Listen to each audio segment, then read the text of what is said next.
High, আমরা যারা কুচবিহার বা আলিপুরদুয়ারে থাকি তারা মোটামুটি সবাই এই রাস্তাটার সাথে খুব পরিচিত।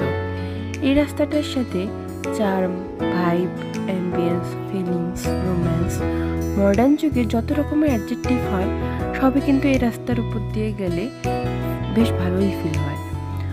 আমি যতবারই এই রাস্তার উপর দিয়ে যাই ভালো করে বুক ভরে আগে নিঃশ্বাসটা নিয়ে নিই, খালি চোখে এক মনে কিছুক্ষণ তাকিয়ে রই এই সবুজের মাঝে। দারুণ লাগে এই রাস্তাটা আমার। আর এই সেই মনোমুগ্ধকর করা দৃশ্য যারটারে শত কোটি বার বারবার এখানে ফিরে আসতে মন চায়। জয়ন্তী আমার বাড়ির কাছে আমার সবচেয়ে বেশি প্রিয় জায়গা। এবার এখানে আমরা একদিনের জন্য নাইট স্টে করতে এসেছি, যাতে পাহাড় নদী লুকোচুরি খেলা পুরোটা উপভোগ করতে পারি। সেটার গল্প থাকবে নেক্সট ব্লগে। ততক্ষণের জন্য টাটা। কুকুর করে কুকুর কুকুর কুকুর কুকুর হ্যাঁ।